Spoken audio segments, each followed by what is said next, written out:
ഉത്തർപ്രദേശ് പോലെയുള്ള സംസ്ഥാനങ്ങളിൽ, പഞ്ചാബിൽ, അതുപോലെ ഹരിയാനയിൽ, ബീഹാറിൽ, വെസ്റ്റ് ബംഗാളിൽ ആയിരക്കണക്കിന് സ്ഥലങ്ങളാണ്, ആയിരക്കണക്കിന് സ്ഥാപനങ്ങളാണ്, പ്രോപ്പർട്ടികളാണ് വഖഫിൽ രജിസ്റ്റർ ചെയ്യപ്പെട്ട ശേഷം പല ആളുകളും കൈയടക്കി വെച്ച് അവരുടേതായിട്ടുള്ള സ്ഥാപനങ്ങൾ നടത്തി അതിൽ നിന്ന് വരുമാനമുണ്ടാക്കി കൊണ്ടുപോകുന്നത്. സമൂഹത്തിന് പൊതുവായി ഉപകാരപ്പെടേണ്ട ഇത്തരം സംഗതികൾ വഖഫ് ബോർഡിന്റെ നിയന്ത്രണത്തിലായിരിക്കണമെന്ന ആ വ്യവസ്ഥ പാലിക്കപ്പെടാതെ പോകുന്നത്. അത്തരം ധാരാളം തെളിവുകൾ ലഭിച്ചതിൻ്റെ അടിസ്ഥാനത്തിലാണ് ആ തരത്തിലുള്ള ഒരു വ്യവസ്ഥ കൊണ്ടുവന്നിട്ടുള്ളത് എന്ന് നമ്മൾ മനസ്സിലാക്കണം. ഇവിടെ യഥാർത്ഥത്തിൽ വസ്തുതകളെ പൂർണ്ണമായും നിരാകരിച്ചുകൊണ്ട്, നമ്മുടെ ഭരണഘടന നൽകുന്ന താല്പര്യത്തെ പൂർണ്ണമായും നിരാകരിച്ചുകൊണ്ട് ഒരു സമൂഹത്തെ രാജ്യത്തിന് മുഴുവൻ ശത്രുക്കളാക്കി നിർത്തുന്ന രീതിയിൽ, സമൂഹത്തിന് മുമ്പിൽ അവരെ എതിരാളികളാക്കി, അവരെ ചോദ്യചിഹ്നങ്ങളാക്കി നിർത്തുന്ന രീതിയിൽ, വഖഫ് എന്നതിനെ തന്നെ ഒരു ഭീകരതയാക്കി മാറ്റാൻ സാധിക്കുന്ന രീതിയിൽ ഈ വഖഫ് ഭേദഗതി ബില്ല് കൊണ്ടുവരുന്ന BJPയോടും സംഘപരിവാറിനോടും മോദിയോടും എനിക്കൊന്നാണ് പറയാനുള്ളത്. നേരത്തെ ഇക്രാം സാഹിബ് ഇവിടെ സൂചിപ്പിച്ചതുപോലെ ഈ വഖഫ് ഭേദഗതി ബില്ല് നരേന്ദ്രമോദിയെ ഒരു തീരാശാപമായി പിടികൂടുക തന്നെ ചെയ്യും എന്ന് ഈ ജനാവലിയെ സാക്ഷി നിർത്തി പറയാൻ ആഗ്രഹിക്കുകയാണ്.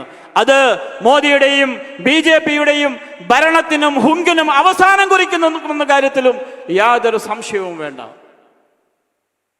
വഖഫ് അള്ളാഹുവിൻ്റെതാണ്. അത് ദൈവത്തിന് വേണ്ടി നൽകിയിട്ടുള്ളതാണ്. ദേവസ്വം ദൈവത്തിന്റെ സ്വത്താണ്, ദൈവത്തിന്റെ സ്വത്താണ്.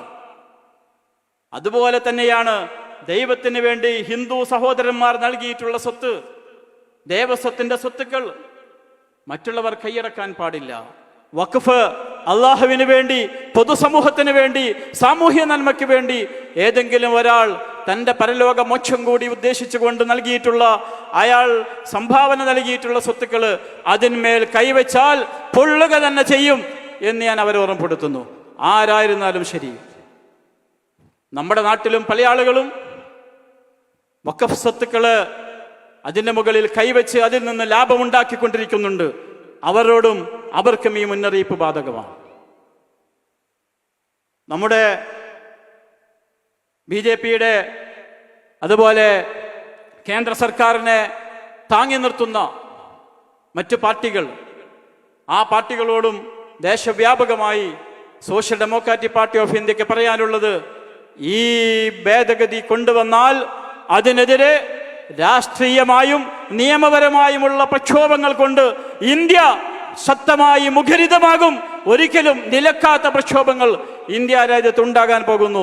സമാധാനത്തോടുകൂടി, ശാന്തിയോടുകൂടി നരേന്ദ്രമോദിക്ക് അങ്ങ് ഭരിച്ചു പോകാമെന്ന് വിചാരിക്കേണ്ടതില്ല എന്ന് ഞങ്ങൾ ഉറപ്പെടുത്തുകയാണ്. മതത്തിന്റെ അടിസ്ഥാനത്തിൽ പൗരത്വ ഭേദഗതി ബില്ല് കൊണ്ടുവന്നു. അതിനുശേഷം നടന്ന തെരഞ്ഞെടുപ്പിൽ ഇപ്പോ നരേന്ദ്രമോദി വികലാംഗനായി മാറിയിരിക്കുന്നു. അതിന് ഒരു നിതീഷ് കുമാറിന്റെയും ഒരു ചന്ദ്രബാബു നായിഡുവിന്റെയും പിന്തുണയില്ലാതെ മുന്നോട്ട് പോകാൻ പറ്റാത്തവനായി മോദി സർക്കാർ മാറിയിരിക്കുന്നു.